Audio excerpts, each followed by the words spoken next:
نہاوند یعنی پارس کے فتح کے بعد، یعنی شام اور ایران وغیرہ فتح ہو گیا، تو اس کے بعد آذربائیجان کا جو ہے نا معرکہ ہے نا، یہ حضرت عمر رضی اللہ عنہ نے آذربائیجان کی طرف توجہ دے دی۔ آذربائیجان جو ہے نا یہ 22 ہجری میں یہ لڑائی ہوگی، اور اس میں امیر مغیرہ بن شعبہ رضی اللہ تعالی عنہ تھے، اور اس کے امام لیث بن سعد رحمۃ اللہ علیہ فرماتے ہیں کہ اسکندریہ یعنی مصر کے پہلے پتہ میں مسلمانوں کے امیر جو تھے نا سیدنا عمر بن عاص تھے، اور اسکندریہ یعنی مصر کا پرانا نام اسکندریہ ہے۔ اسکندریہ اور آذربائیجان جو ہے نا یہ 22 ہجری میں فتح ہوئی۔ اسی طرح حضرت سیدنا انس رضی اللہ تعالیٰ عنہ بیان کرتے ہیں کہ معرکہ آذربائیجان اور ارمینیا کے لیے اہل شام اور اہل عراق جمع ہو گئی۔ یہ ارمینیا اور آذربائیجان دونوں اکٹھا جو ہے نا اس کی لڑائی ہو گئی، اور ان کے درمیان قرآن کی قرات کے سلسلے میں اختلاف ہو گیا، قریب تھا کہ یہ لوگ ایک دوسرے سے لڑنا شروع کر دیں۔ تو انس رضی اللہ عنہ فرماتے ہیں کہ یہ صورت حال دیکھ کر حذیفہ رضی اللہ عنہ مدینہ میں سیدنا عثمان کے پاس آئی اور انہیں اس ساری صورتحال سے آگاہ کیا۔ تو حضرت سیدنا عثمان رضی اللہ تعالیٰ عنہ نے اس کا جو ہے نا آذربائیجان اور شام اور عراق جو ہے نا اس کے لڑائی اور جنگجوؤں کی طرف انہوں نے توجہ دیا، اور آذربائیجان سیدنا عمر کے دور خلافت میں ایک دفعہ فتح ہو گیا اور ایک دفعہ عثمان کے دور میں فتح ہو گیا۔ تو اس میں روایت میں تعارض نہیں ہے۔ سیدنا عثمان کے دور خلافت میں آذربائیجان اور ارمینیا کے غزوات کے بارے میں امام احمد بن جریر الطبری فرماتے کہ 24 ہجری میں ولید بن عتبہ نے آذربائیجان اور ارمینیا کا معرکہ لڑا، کیونکہ وہاں کے باشندوں نے ٹیکس ادا کرنا جو ہے نا اس سے انکار کیا، جس پر انہوں نے سیدنا عمر کے زمانے میں صلح کی تھی۔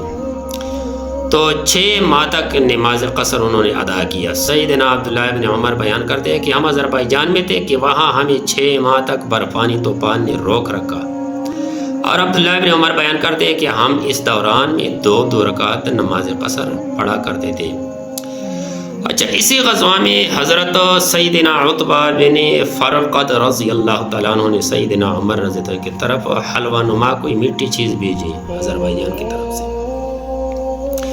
چنانچہ ابو عثمان النہدی رضی اللہ تعالیٰ عنہ بیان کرتے کہ میں آذربائیجان میں عتبہ بن فرقد رضی اللہ تعالیٰ عنہ کے ہمراہ تھا، تو انہوں نے سحیم اور ایک اور آدمی کو سیدنا عمر رضی اللہ کے پاس سواری کے لیے 3 اونٹ دے کر بھیجا، اور انہوں نے ان کو 2 برتن دیے، دونوں میں میدے کی روٹیاں اور ان کے اوپر شوربہ تھا، اور شوربے کے اوپر مکھن تھا۔ جب وہ مدینہ پہنچے تو سیدنا عمر رضی اللہ تعالیٰ عنہ نے اس سے پوچھا، ان سے کہنے لگا کہ عتبہ کا آزاد کردہ غلام جو سحیم ہے نا ایک آدمی اور 3 سواریوں کے ہمراہ آیا ہے۔ سیدنا عمر نے ان کو آنے کی اجازت دی۔ جب وہ دونوں آئے تو سیدنا عمر نے ان سے پوچھا کہ کیا سونا لائے ہو یا چاندی؟ انہوں نے کہا کچھ بھی نہیں۔ سیدنا عمر نے پوچھا پھر تم دونوں کے ساتھ کیا ہے؟ انہوں نے کہا ہمارے ساتھ کھانا ہے۔ سیدنا عمر نے تعجب سے پوچھا 2 آدمیوں کا کھانا 3 سواریوں پر آیا ہے؟ جو چیز تم لائے ہو مجھے دکھاؤ۔ جب وہ سامان لایا گیا تو اس میں سے شوربہ اور مکھن نکالا۔ سیدنا عمر آگے بڑھے اور اس میں اپنا ہاتھ ڈالا تو بالکل نرم و تازہ تھا۔ تو سیدنا عمر نے کہا کیا تمام مہاجرین اسی طرح کے کھانے سے سیر ہوتے ہیں؟ انہوں نے کہا نہیں، یہ چیزیں تو امیر المومنین کے لیے خاص طور پر بھیجی گئی ہے۔ تو سیدنا عمر رضی اللہ عنہ نے اپنے کاتب کو حکم دے دیا کہ اے فلاں دوات لاؤ اور لکھو، اللہ کے بندے عمر امیر المؤمنین کی طرف سے عتبہ بن فرقد اور اس کے ہمراہ مومن اور مسلمانوں کی طرف السلام علیکم۔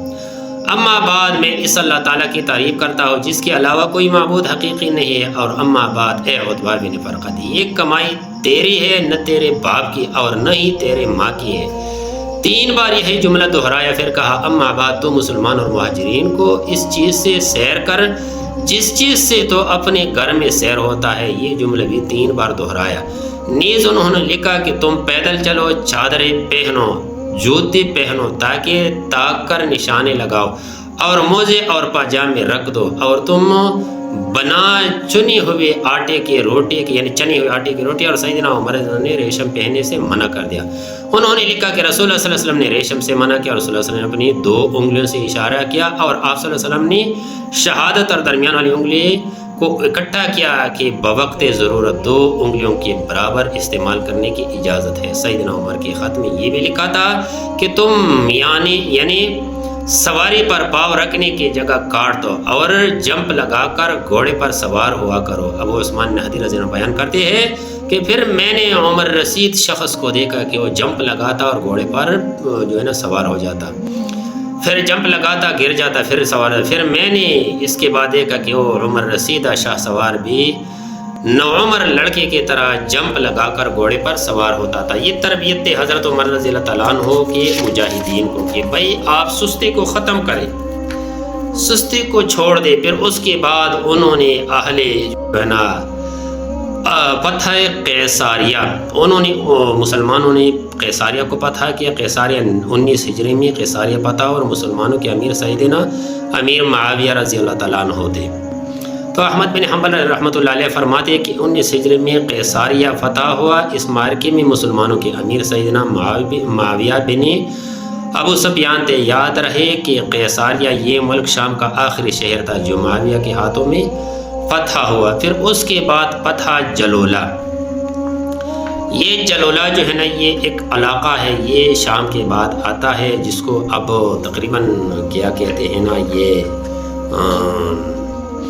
جو شام اور عراق کے درمیان ہے، اور اس علاقے نا تو اب امام قتادہ بن دعامہ رحمۃ اللہ فرماتے کہ جنگ جلولہ 19 ہجری میں واقع ہوئے، اور یہ سیدنا عمر کی خلافت کا 7واں سال تھا، اور جلولہ کوفہ میں واقع ہے، کوفہ میں۔ امام لیث بن سعد فرماتے کہ جلولہ 19 ہجری میں سعد بن ابی وقاص نے فتح کیا۔ امام ولید بن مسلم فرماتے کہ 19 ہجری میں جلولہ فتح ہوا، اور اس جنگ میں مسلمانوں کے امیر سیدنا سعد بن ابی وقاص تھے۔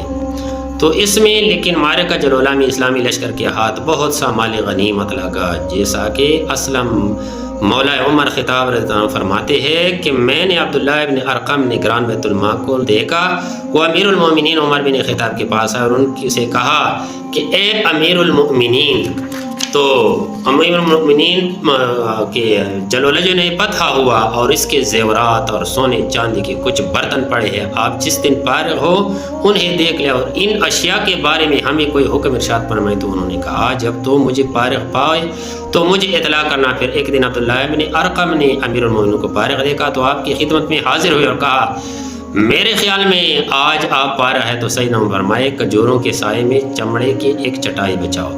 چنانچہ چٹائی بچا دی گئی اور مذکورہ مال لا کر اس چادر پر ڈال دیا گیا۔ پھر امیر المومنین اس مال کے پاس آ کر کھڑا ہو گیا اور یوں دعا کرنے لگے، اے اللہ تو نے اپنی کتاب میں اس مال کا تذکرہ فرماتے ہوئے زُيِّنَ لِلنَّاسِ حُبُّ الشَّهَوَاتِ مِنَ النِّسَاءِ وَالْبَنِينَ وَالْقَنَاطِرِ الْمُقَنطَرَةِ مِنَ الذَّهَبِ وَالْفِضَّةِ، اور پھر یہ چاندی اور یہ گھوڑے اور یہ چیزیں یہ لوگوں کی دنیا کی زینت ہے۔ پھر فرمائے لِكَيْ لَا تَأْسَوْا عَلَىٰ مَا فَاتَكُمْ وَلَا تَفْرَحُوا بِمَا آتَاكُمْ، یعنی سورہ حدید کی آیت پڑھی تاکہ تم نہ اس پر غم کرو جو تمہارے ہاتھ سے نکل جائے اور نہ اس پر بھول جاؤ جو تمہیں عطا فرمائی ہے۔ پھر فرمائے اے اللہ جو تو نے ہمارے لیے مزین کر دیا ہے ہم اس پر اپنی خوشی چھپانے کی طاقت نہیں رکھتے۔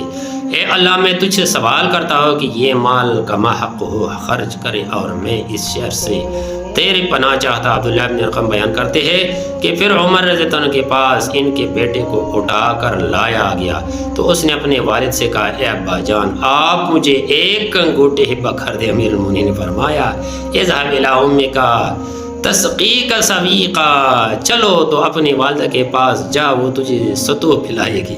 عبداللہ بن ارقم بیان کرتے اللہ کی قسم آپ نے اسے کچھ بھی نہیں دیا۔ ایسا انسان، ایسا امیر المؤمنین، اتنے سونے چاندی کے بعد انہوں نے اپنے بیٹے کو ایک انگوٹھی بھی نہیں دی، اور پھر اس کے بعد مدائن فتح ہو گیا۔